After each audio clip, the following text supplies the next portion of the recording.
வணக்கம். என் பேர் அரவிந்த். நான் மைவி தியேட்டர்ஸ்ல சிஎம் மெம்பரா இருக்கேன். இந்த மைவி தியேட்டர்ஸை பத்தி நெகட்டிவா வீடியோ போடுறாங்களா எனக்கெல்லாம் அவங்க பார்க்கும்போது அவங்க கிட்ட நான் ஒரு சில கேள்விகள் கேட்கணும். அவங்க கேட்ட கேள்விகளுக்கு ஒரு சில கேள்விகளுக்கு நான் பதில் சொல்லணும், எனக்கு தெரிஞ்ச பதில் சொல்லணும்னு எனக்கு ஒரு எண்ணம் வந்துச்சு. அதை நான் இப்ப கேட்கிறேன். என்ன அப்படின்னா முதல்ல அசோக் சிங் அந்த சார் ஒரு வீடியோ போட்டிருந்தாரு கொஞ்ச நாளைக்கு முன்னாடி. மை 3 அக்கௌண்ட்டை ஃப்ரீஸ் பண்ணிட்டாங்க, நீ அந்த அக்கௌண்ட்ல உங்களுக்கு பணம் வராது, கம்பெனி அக்கௌண்ட்ல பணம் இல்லை அப்படின்னு சொல்லி ஒரு வீடியோ போட்டிருந்தாரு. நான் என்ன கேட்கறேன்னா, அதுக்கு மறுநாள் ஒரு வீடியோ போட்டிருந்தாரு. இந்த மாதிரி மை 3 சொந்தமான காரை விற்க போறதாகவும் அதுக்கான செட்டில்மெண்ட் 45 லட்சம் பேசி முடிச்சதாகவும் 15 லட்சத்தை மை 3 அக்கௌண்ட்ல போடுறதாகவும் மிச்சம் 30 லட்சத்தை கையில குடுக்கிற மாதிரியும் பேசியிருந்தாங்க. எனக்கு என்ன கேள்வினா, அந்த ஃப்ரீஸ் அக்கௌண்ட்ல எப்படி பணம் போட முடியும்? ஒண்ணு. ரெண்டாவது கம்பெனி அக்கௌண்ட்ல பணம் இல்ல, உங்களுக்கு பணம் வராது அப்படின்னு சொல்லி சொன்னாரு. கூடவே கம்பெனி அக்கௌண்ட்ல பணம் இல்ல அப்படின்னா ஜூன் 4க்கு அப்புறம் சார் பணம் போடுறேன்னு சொன்னாரு எம்டி சாரு. அப்படி பணம் போடல, ஜூன் 4க்கு அப்புறம் ஜூன் 30க்குள்ள பணம் போடலாம், அந்த ஒரு மாச கேப்ல பணம் போடல அப்படின்னா மக்களே கம்ப்ளைண்ட் கொடுத்திருப்பாங்க. அவர் சொன்ன மாதிரி 1 by 1 எல்லாத்துக்கும் வரிசையா பேமெண்ட் போட்டுக்கிட்டு இருந்தாங்க. நடுவுல அந்த கேஸ் வராம இருந்து ஒருவேளை ஒரு உண்மையிலே பணம் போடல அப்படின்னா மக்களே கேஸ் கொடுத்துருப்பாங்க. இப்போ வரைக்கும் அந்த மாதிரி எதுவுமே நடக்கல. இதுக்கு நடுவுல பாத்தீங்கன்னா ஒவ்வொருத்தரையே கேஸ் கொடுங்க, அதுக்கு மாற, அதாவது மக்களே கேஸ் கொடுக்கறதுக்கு மாற என்ன நினைச்சுன்னா, ஒவ்வொருத்தருக்கா கால் பண்ணி நீங்க கேஸ் கொடுங்க, மை 3 பணம் வரல, கேஸ் கொடுங்கன்னு அது ஒரு சிலர் கால் பண்ணி கேட்டுக்கிட்டு இருந்தாங்க. அது எதுக்கு அப்படி கேட்டாங்க? உண்மையிலே பணம் வரல, அவர் வெளியே இருந்து பணம் வரல, இல்ல அவர் இந்த கேஸ் விஷயமா பிரச்சனை இல்ல உண்மையிலே அவர் வெளியே இருந்து அவர் அக்கௌண்ட்ல பணம் இருந்து வரல அப்படின்னா மக்களே கேஸ் கொடுத்துருப்பாங்களே. இவங்க எதுக்கு ஒவ்வொருத்தருக்கா கால் பண்ணி கேட்கணுங்கிற டவுட் எனக்கு இருந்துகிட்டே இருக்கு. அதுக்கு என்ன பதில் சொல்றாங்கன்னு எனக்கு தெரியல. இப்ப என்னோட அடுத்த கேள்வி என்னன்னா, இப்ப இந்த மை 3 1,21,000 ஆயுர்வேதிக் கேப்சூல் எதுக்காக வாங்குறாங்க அப்படின்னு சொல்லி ஒரு கேள்வி வருது. அதுக்கான ஒரு பதில நான் சொல்றேன், எனக்கு தெரிஞ்ச பதில நான் சொல்றேன். இப்போ நீங்க ஒரு மொபைல் கடை வைக்கிறீங்க. அந்த மொபைல் கடையில ஒரு போன் 10,000 100 போன் வாங்குறீங்க. அந்த 100 போன் நம்மளுக்காக நம்ம வாங்கியிருப்போமா? அந்த பொருள் சேல்ஸ் ஆகும், அந்த பொருள் சேல்ஸ் ஆகிறது மூலமா ஒரு இன்கம் வரும், அதை இன்கம் நம்ம எடுத்துக்குவோம் அப்படின்னு சொல்லிதான் அந்த 100 மொபைல் வாங்கியிருப்போம். அந்த 100 மொபைல் நம்மளுக்காக வாங்கியிருக்க மாட்டோம், அந்த ஒரு சேல்ஸ்ல இன்கம் வர்றதுக்காகத்தான் வாங்கியிருப்போம். அதே மாதிரி இங்க நான் பொருளை வாங்குறேன், அது விற்கலைங்கிறது என்னோட விருப்பம். வித்தா நான் வித்து காசு ஆயிக்க போதே, இல்லைன்னா என்கிட்ட இருக்க போகுது.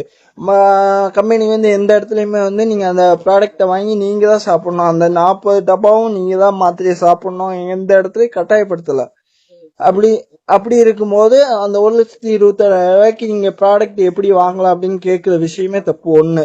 ரெண்டாவது பாத்தீங்கன்னா, அந்த 1,27,000 கொடுத்து அந்த பொருளை வாங்குறது மூலமா எனக்கு கிட்டத்தட்ட அந்த ஒரு பொருள் மட்டும் இல்லாம கிட்டத்தட்ட 87 ப்ராடக்ட ப்ரமோட் பண்றதுக்கு, டிஜிட்டல் ப்ரமோஷன் பண்றதுக்கான எனக்கு ஒரு வாய்ப்பும் கிடைக்குது. கிட்டத்தட்ட 2-3 மணி நேரம் நாங்க அதுல மை 3 இருக்க ப்ராடக்ட் டிஜிட்டல் ப்ரமோஷன் பண்றேன். ஒவ்வொருத்தருக்கும் இந்த மாதிரி ப்ராடக்ட் எல்லாம் இருக்கு அப்படின்னு சொல்லி ப்ரமோட் பண்றேன்.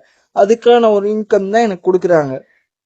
இப்ப அப்படி இருக்கும்போது இது எப்படி தப்பாகும்? நீங்க அப்ப போன் வாங்குறதே தப்பு தானே? இப்ப நீங்க போன் கடை வைக்கிறீங்கன்னா அது 100 போன் உங்களுக்காக வாங்கல அப்படிங்கன்னா தப்பு தானே? அது கரெக்ட் தானே? எனக்கு இதுக்கான பதில் எனக்கு தெரியல. அதுக்கான பதில் தெரிஞ்சா அவங்க சொல்லுங்க. இப்ப அவங்க என்ன சொல்றாங்க, கம்பெனிக்கு ப்ராடக்ட் விற்கிறதுனால அவங்க இன்கம் வரல, உங்களுக்கு அதை வச்சு இன்கம் கொடுக்கல அப்படின்னு சொல்றாங்க ஒரு சிலர். எனக்கு அதுக்கு தெரிஞ்ச பதில் என்ன அப்படின்னா, இப்ப ஒரு பொருள் புதுசா மார்க்கெட்டுக்கு வருது அப்படின்னா ஃபர்ஸ்ட் அந்த பர்சன் எதிர்பார்க்கறது, அந்த மக்கள்கிட்ட கொண்டு போய் சேர்க்கறதுக்கு அந்த ப்ராடக்ட அந்த பர்சன் எதிர்பார்க்கறது ஃபர்ஸ்ட் எடுத்தோடனே விளம்பரம் தான். அந்த விளம்பரத்துக்கு ஒரு டிவி சேனல் போய் அப்ரோச் பண்றான் அப்படின்னா 1 வருஷம் கான்ட்ராக்ட் இல்ல 6 மாசம் அப்படின்னு சொல்லி கான்ட்ராக்ட் எடுக்கிறாங்க அப்படின்னா ஒரு மினிமம் 5 கோடின்னு வச்சுக்கோமே, ஒரு 5 கோடி செலவாகுது.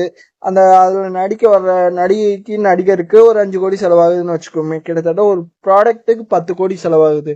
அது அவங்க பாப்பாங்களா வாங்குவாங்களா எதுவுமே தெரியாது, அவங்க பார்த்தா போதும் அப்படிங்கிற ஒரு இதுல அந்த 10 கோடி செலவழிக்கிறாங்க. அப்ப அந்த ஒரு பொருளுக்கே கிட்டத்தட்ட 10 கோடி செலவாகுதுன்னா கிட்டத்தட்ட 87 ப்ராடக்ட் 88 ப்ராடக்ட் மைவித்ரி ஆர்ட்ஸ் கம்பெனில இருக்கு. அந்த 88 ப்ராடக்ட மக்கள்கிட்ட கொண்டு போய் சேர்க்கறதுக்கு எத்தனை கோடி செலவாகும்? அத ப்ரமோஷன் பண்றதுக்கு அவங்க செலவு பண்ணி தானே ஆகணும். இப்ப அந்த 10 நிமிஷம், அதாவது டிவி சேனல்ல ஒரு 5 நிமிஷம் விளம்பரத்துக்கே கிட்டத்தட்ட நடிகைலாம் நடிச்சு ஒரு 10 கோடியோ ஒரு 5 நிமிஷத்துல 10 நிமிஷத்துல வாங்கிடுறாங்க. இப்ப ஆனா நாங்க மெம்பர்ஸ், சிஎம் மெம்பர்ஸா இருக்கிற மெம்பர்ஸ் நீங்க சொல்ற மாதிரி சீலிங் முடிச்சு 1500 ரூபாய் சீலிங் முடிச்சு அந்த 1 கோடி, அதாவது 10 கோடி இல்ல, 10ல ஒரு பங்கு 1 கோடி சம்பாதிக்கணும்னால எங்களுக்கு கிட்டத்தட்ட 54,000 ரூபாய் மாசம் வாங்கினாலுமே கிட்டத்தட்ட 20 வருஷம் ஆகும் அந்த 1 கோடி எடுக்கிறதுக்கு.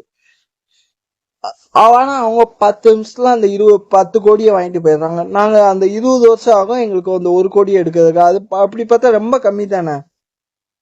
1 கோடி எங்க இருக்கு, 10 கோடி எங்க இருக்கு. அவங்க 10 நிமிஷத்துல சம்பாதிச்சு வாங்குற காசுல ஒரு பங்கா நாங்க 20 வருஷம் உழைச்சு வாங்குறோம். இது என்ன தப்பு இருக்க முடியும்? அவங்க செலவு ப்ராடக்ட்டுக்கு தானே, ப்ரமோட்டுக்கு தானே செலவு பண்ணாங்க. இது தப்பு கிடையாது. எனக்கு தெரிஞ்ச பதில் இதுக்கு. அவங்க என்ன பதில் சொல்றாங்கன்னு தெரியல எனக்கு.